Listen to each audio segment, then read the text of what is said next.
So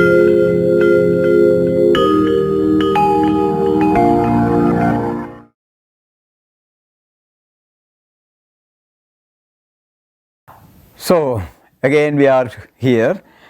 Today we are going to see something about the birth and then subsequent rights connected with the life. So the Muslim birthright is really very interesting.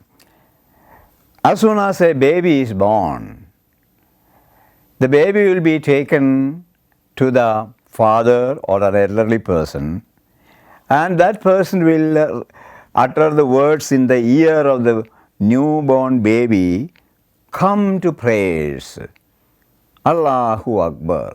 So the baby should hear God's name first. As soon as it is born on the earth, it should listen or hear the name of God. So that is a beautiful practice. The Muslim birth, the baby hears Allahu Akbar, come to prayer. The first words newborn Muslim baby should hear. That's a very good practice. So before hearing anything else, the baby hears God's name.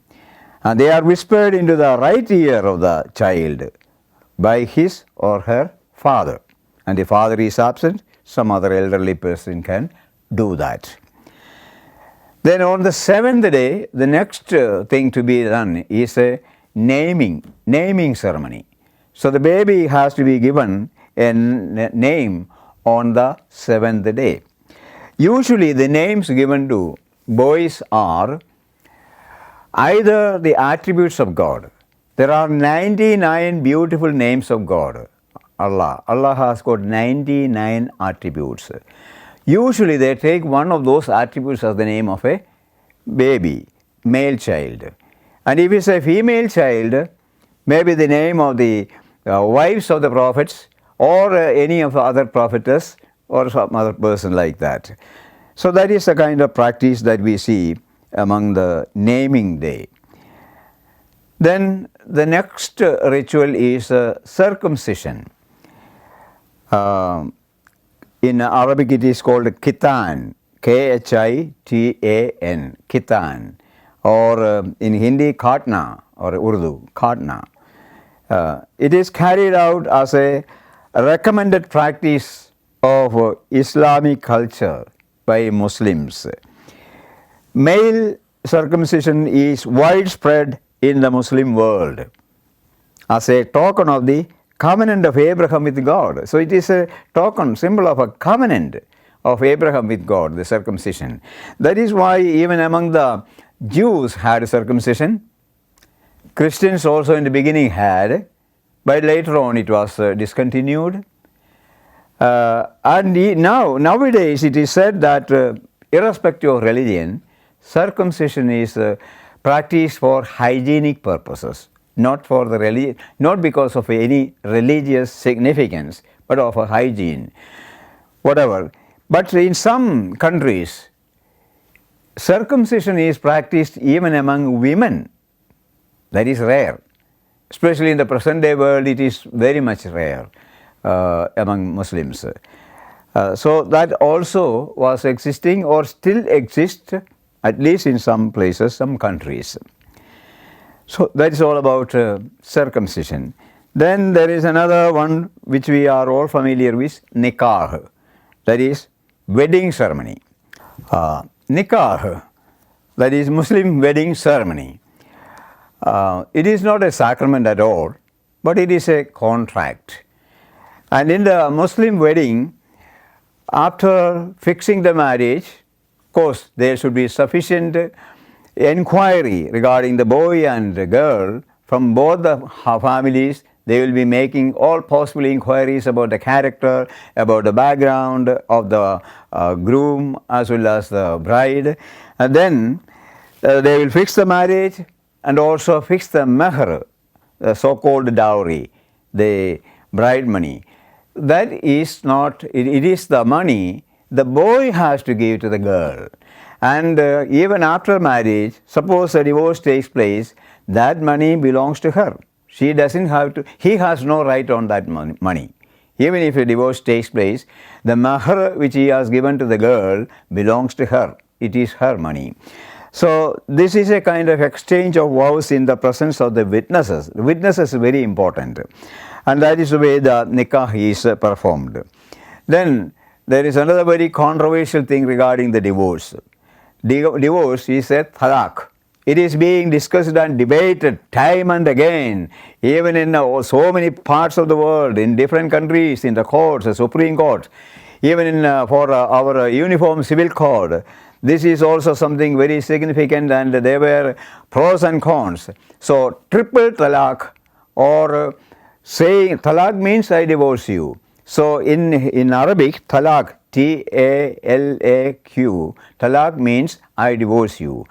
So according to the Sharia, the Muslim personal law, as it is explained and expressed, interpreted, a triple talaq is valid. That means a husband has the right to say talaq, talaq, talaq 3 times, the wife is divorced. And even if he says in a fit of anger or intoxicated, and he says triple talaq, she is divorced. And it is in a way unjust. It goes against the very spirit of the Quran. According to the Quran, it is a long period. If divorce has to take place, it has to be first thing is that there should be a real, genuine effort for reconciliation between the husband and wife. And it could be worked out with both the families, or with the friends, or with the elders, or with a group of people. And when all these attempts fail, the last resort is you say one talaq. After saying one talaq, it should be when you are sober, not when you are intoxicated or when you are in a fit of anger. And when you say that talaq, then you have to wait for one menstrual cycle. And during that time, if you come live together, then that is already cancelled. It is that talaq is no more existing. It has no validity whatsoever. Suppose you say one talaq and remain, and you don't have remain for one menstrual cycle separated, and say a second talaq.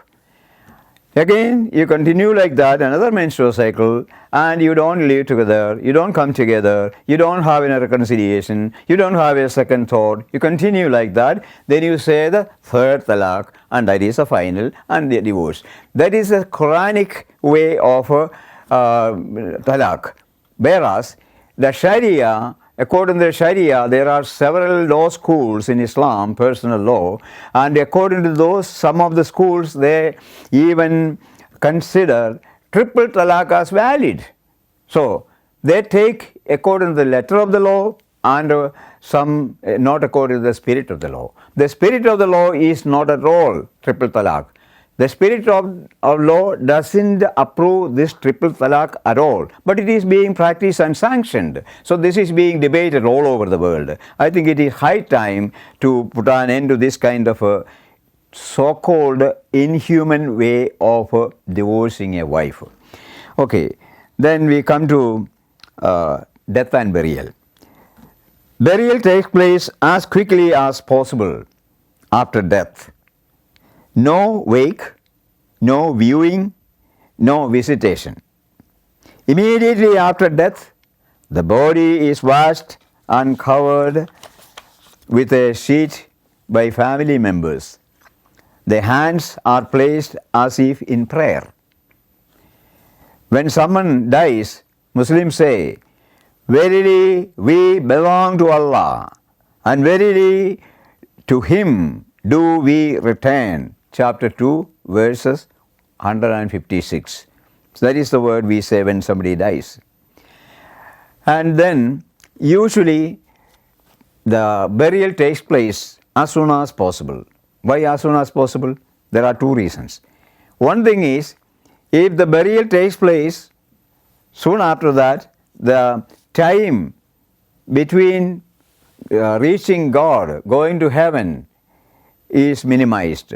If you prolong burial, it will take a long time. So let the soul reach heaven. Let the soul reach Allah as soon as possible if he did live a good life. Suppose the deceased person who did not live a good life, a very bad life, get rid of this burden. You don't want to keep it there at all. So in both the cases, the burial takes place soon after the death. And this the cremation is not at all encouraged in Islam. Burial is the proper way of the last ceremony. Then another ritual is the 40th day. 40th day after death is a traditional memorial service, family gathering ceremonies, and rituals in memory of the departed.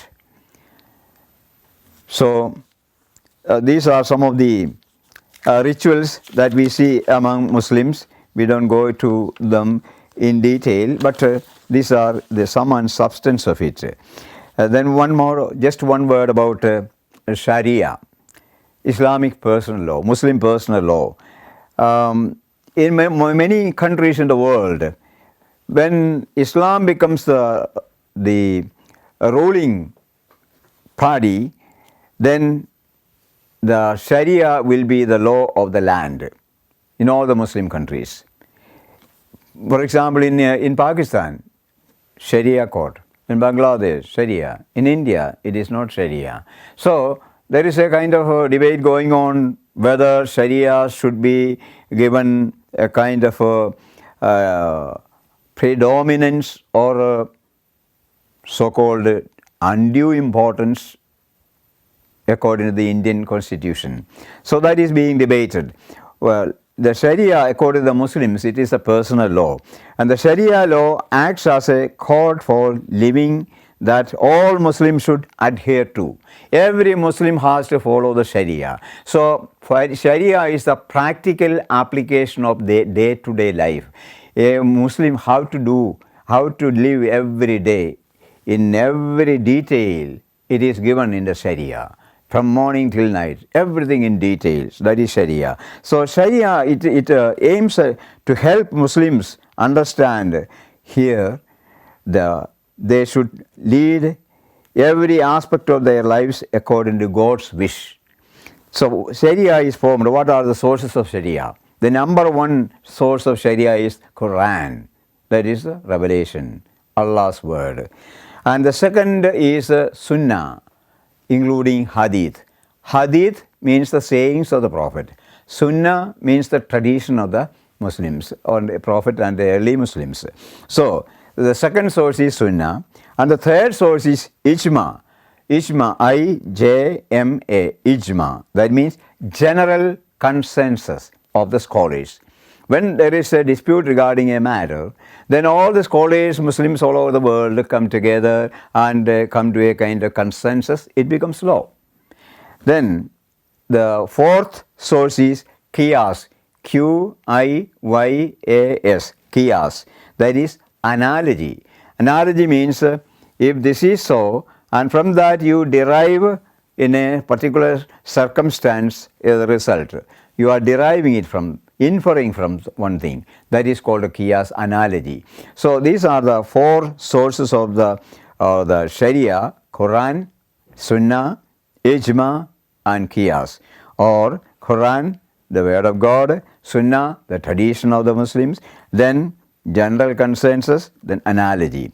So this is the way the Sharia is formed. In conclusion,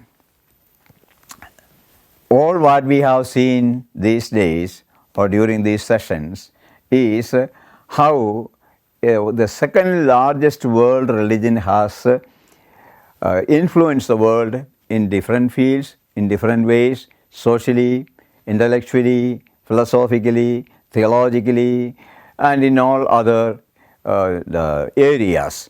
So their contribution, and how a religion which has originated in the 7th century has got so many followers. One thing that is being debated even today is the methodology used by certain sects in Islam.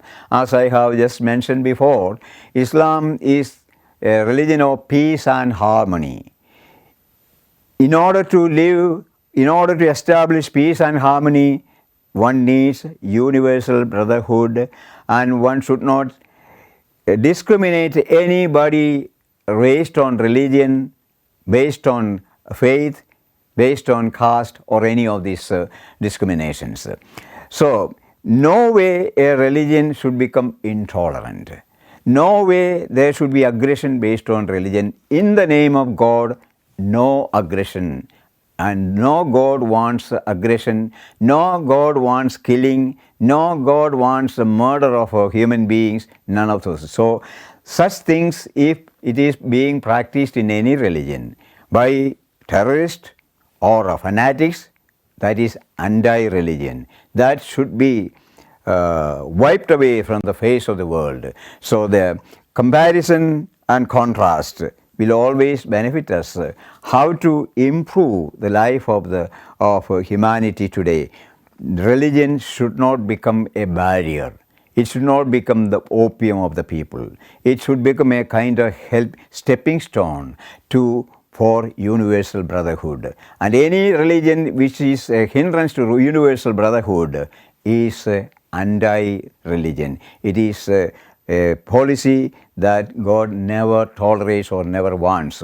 So I thank you all very much for your patience, and in your own time you may be ambassadors, you may be great prophets to bringing about peace and harmony in the world, and religion should never become a barrier. You should be able to pull down that discriminates and separates humanity based on any of this kind of petty interest and thinking. Thank you.